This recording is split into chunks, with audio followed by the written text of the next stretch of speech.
Mrakibu mwandamizi Rehema Jeremia Menda, kaimu kamanda wa Jeshi la Zimamoto na Uokoaji.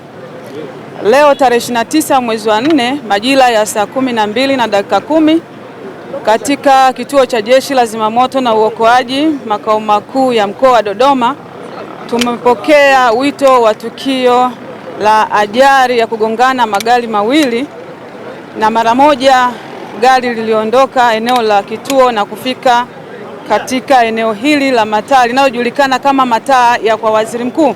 Na mara baada ya kufika tulikuta ajali hiyo ambayo ilihusisha gari T179 EQF la mchanga ambalo lilikuwa linatoka Bihawana, na dereva gari huyo alijulikana kwa jina la Lucas. Lakini pia gari lililohusika lingine kwenye ajali hii ni T764 EPW na tela lake ambalo ni T238 EPW ambalo lilikuwa likitoka Dar es Salaam na lilikuwa limebeba simenti.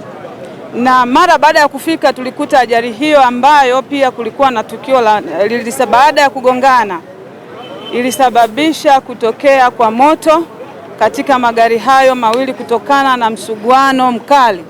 Moja kwa moja askari walifika na kuanza kuzima ule moto, na operesheni hiyo kutoka hayo majira ya saa 12 imekuja kukamilika muda huu wa majira ya saa 2:30. Katika ajali hiyo imesababisha vifo, na Jeshi la Zimamoto na Uokoaji tumeweza kuokoa miili ya watu watatu katika gari T179 EQF ambalo lilikuwa limebeba mchanga lilikuwa likitokea Bihawana, na miili ambayo imetambulika mpaka sasa ni mwili wa dereva anayejulikana kwa jina la Lucas, ambapo pia tunaendelea kufuatilia taarifa zaidi za hawa ambao wamepoteza maisha katika ajali hii. Jeshi la Zimamoto na Uokoaji linaendelea kuwasihi wananchi kuchukua tahadhari wawapo barabarani na kuchukua tahadhari zote zinazopaswa na taratibu za kiudereva, lakini pia kuwa na vifaa ambavyo vinaweza vikazima moto unapotokea moto kwenye magari.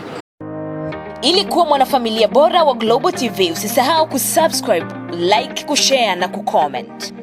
Baada ya kusubscribe, bonyeza alama ya kengele ili kupata taarifa kwa kila video inayopanda Global TV Online.